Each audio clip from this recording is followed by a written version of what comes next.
베를린에서 마지막으로 방문한 도시는 드레스덴입니다.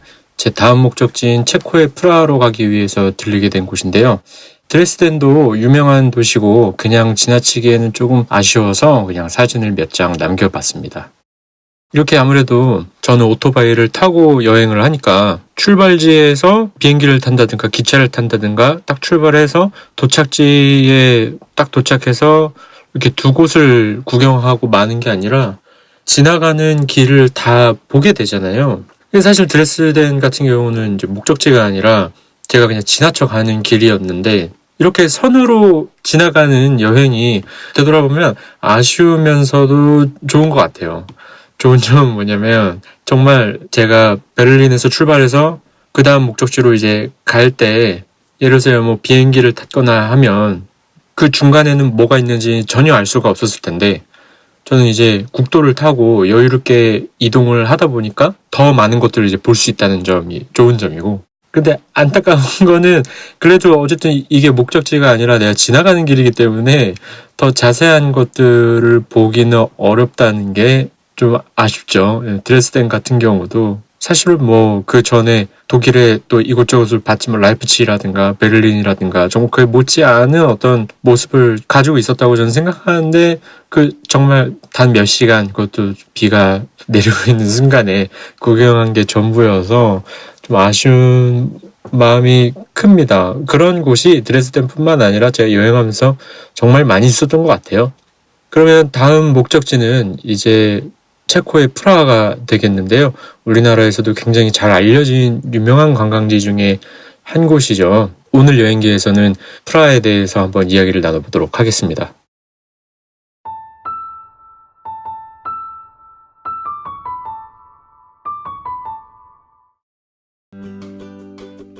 사실 제가 드레스덴을 다 구경하지 못하고 급하게 이동을 해야 되는 이유는 몇 가지 있었는데요. 너무 추워서 지금 가을이 돼가지고 계속 지금 비도 내리고 방금 말씀드린 것처럼 그래서 계속 저는 좀 계속 남쪽으로 내려가야겠다라는 생각을 갖고 있었고요. 또 하나는 현금 카드를 받기 위해서입니다. 여러분들 기억하시겠지만 제가 스웨덴 넘어가면서 카드를 잃어버리는 바람에 많은 고생을 했잖아요. 물론 또 그 덕에 좋은 추억들도 또 많이 쌓았지만 체코 대사관에서 제가 카드를 받기로 했기 때문에 좀 급하게 체코로 이동을 한 거고요. 대사관에서 정말 잘 수령했습니다. 뭐 말씀드리자면 사실 이렇게 대사관이라는 곳이 우편물을 이렇게 뭐 대신 받아주고 하는 곳은 아니에요. 그래서 저와 같은 경우를 누구나 다 이렇게 뭔가 사고가 발생하면 대사관을 통해서 우편을 받으시라라고는 제가 말씀은 못 드리겠어요. 그런데 이제 독일에서 이동하면서 대사관에 이제 좀 여러 가지 사연을 좀 이야기를 하고 정말 감사하게도 대사관에서 양해를 해주셔가지고 카드를 받게 된 거죠. 카드를 받느라고 일정을 좀 서두른 만큼 제가 체코에서는 조금 쉬어가고 싶은 마음이 컸어요. 물론 라이프치히에서도 생각보다 꽤 오래 머무르긴 했었는데요. 프라하에서도 이제 도미토리 호스텔 한 곳에 체크인을 해서 한 4일 정도 이제 시간을 보냈습니다. 유럽에 들어와서는 거의 뭐 하루 이틀, 물론 이제 카드 때문인 게 크지만요. 머물고 지나간 걸로 치면 4일 정도 제가 좀 휴식을 취한 것 같아요. 오늘 프라하에서 있었던 일들을 한번 나눠보도록 하겠습니다. 프라하 모습을 잠깐 살펴보고 시작할까요?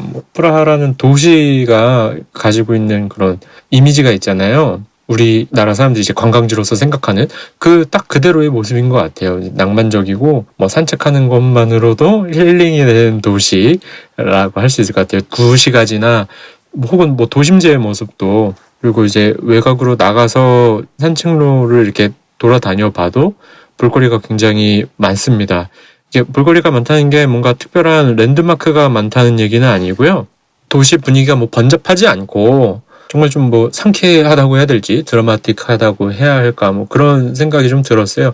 그런데 이제 한 가지 예를 들면 제가 모스크바나 혹은 베를린에서 느꼈었던 어떤 그런 도시적인 느낌은 이제 거기 이제 회사 다니는 사람들도 많고 막 일하고 너무 정신이 없으니까 그런 것들이 조금 힘들었다고 한다면 프라하 같은 경우는 재미있는 게 그 프라하가 관광 명소다 보니까 도시 자체가 관광 명소이다 보니까 관광객들이 정말 많다는 게 어떤 하나의 특징이었던 것 같아요. 그래서 지금 이제 여행을 되돌아보면서 프라하라는 도시에 대한 제 인상을 다른 거는 다 제쳐놓고 꼭 한 가지만 꼽으라고 한다면 한국인 관광객을 가장 많이 본 도시라는 점입니다. 가보신 분들은 아마 공감하실 수도 있을 것 같은데 프라하 광장에서 그 중심 광장에서 한국어로 소리치면 아마 적지 않은 사람들이 뒤를 돌아볼 거예요. 물론 한국인 말고도 정말 많은 관광객들이 있습니다. 이 사진은 광장 한켠에 있는 시계를 구경하기 위해서 모인 사람들인데요. 이제 굉장히 유명한 시계라고 하죠.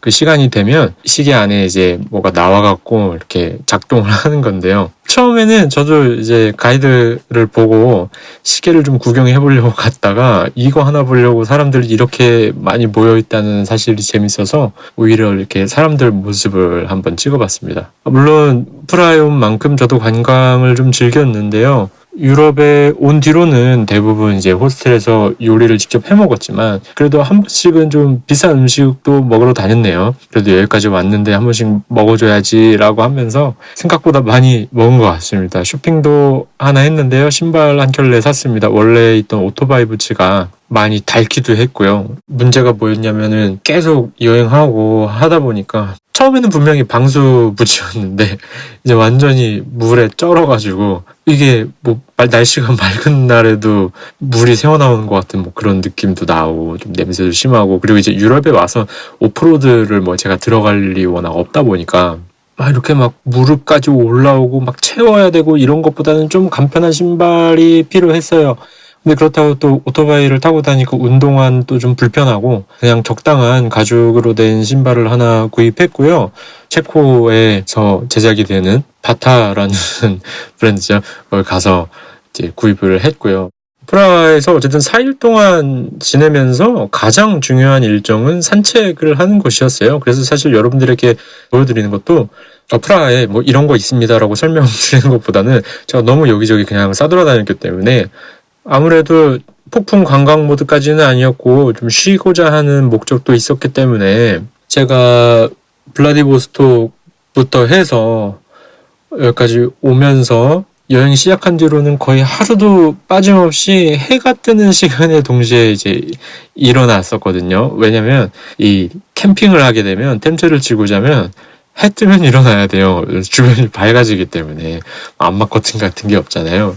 그리고 유럽에 와서도 이게 좀 마음에 여유가 없어서 그랬는지 아침 일찍 일어났던 것 같아요. 그것도 대부분 제가 저녁에 관광하고 자고 아침에 일찍 출발하는 그런 일정들을 또 보내다 보니까 체코에서 좀 늦잠도 잤고요. 숙소에 있던 모카포트 이용해서 커피도 좀 내려 마시고 그리고 베를린에서 굉장히 감사하게도 타이어를 받았잖아요. 이곳에서 좀 교체를 하게 됐어요. 그래서 제가 여행하는 동안 2번 타이어를 갈았는데요. 아론섬에서, 러시아 아론섬에서 뒷타이어 갈았고요.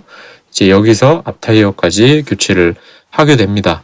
그 폐타이어 어떻게 했는지 궁금해 하실 수도 있는데 제 원칙은 그런 거거든요. 현지인들이 하는 만큼만 하자. 그래서 호스텔 직원한테 물어봐서 그 근처에 있는 쓰레기 수거하는 곳에 제가 처리했습니다. 뭐 절대 여행하면서 혹시나 뭐 엔진오일 자가 교체하고 하시는 분들도 꽤 있을 텐데 이런 폐오일이라든가 떨어져 나온 부품들, 폐타이어 아무데나 이제 방치하지 않을 수 있도록 우리가 다 같이 좋은 어떤 여행 문화 만들었으면 좋겠어요. 지난 여행기에서도 한번 말씀드렸었는지 모르겠어요. 프라하를 여행하면서 또 한 가지 느낀 것은 제가 프라하에 4일 정도 비교적 여유 있게 머물렀음에도 불구하고 이런 생각이 든 건데요. 유럽 여행, 첫 유럽 여행이라면 이제 유명한 곳들을 찾아서 바쁘게 돌아다니는 것도 좋지만 두 번째 여행 기회가 저한테 주어진다면 한 도시에서 열흘 이상 머무는 것이 필요하겠다라는 생각이 많이 들었어요. 그냥 지도 들고 가본 곳 체크하면서 막 열심히 돌아다녔다고 해서 그 모든 것을 볼 수는 없는 법이잖아요. 같은 장소지만 이제 아침에 다르고 밤에 다르고 또 평일의 모습이 다르고 주말의 모습이 또 다르니까요. 물론 열흘 있다고 해도 다른 계절의 모습은 또 그때 방문하지 않으면 알 수 없는 법이긴 하죠. 예로 제가 제주도 몇 번 갔다 왔는데 겨울에는 가본 적이 없어서 꼭 언젠가는 좀 눈 내려서 이렇게 경치가 아름다운 한라산을 한번 보고 싶다라는 생각도 하고 있습니다. 이번 화에서는 프라하의 모습 되돌아보면서 이야기를 좀 해봤습니다. 혹시 궁금한 점이 있으시면 얼마든지 댓글 남겨주세요. 제 여행기는 2016년 여름에서 가을 동안 오토바이 타고 유라시아 대륙 횡단한 4개월간의 여행 이야기를 담고 있습니다. 구독과 좋아요 부탁드립니다. 그러면 다음 화에 뵙도록 하겠습니다.